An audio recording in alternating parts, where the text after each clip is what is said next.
Mazda's mild hybrid CX-90 is powered by our 3.3-liter inline 6-cylinder eSky Active Turbo. It is our first inline 6-cylinder powertrain and was created specifically for this platform. It is the most powerful production powertrain Mazda has ever built, and it is truly something special.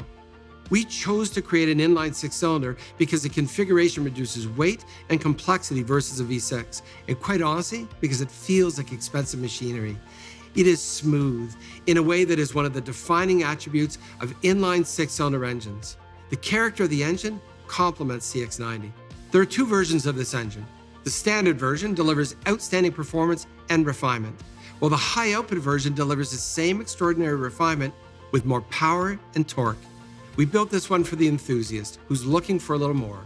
Both versions of this engine are connected to an innovative 8-speed automatic transmission that incorporates Mazda's M Hybrid Boost electrification system.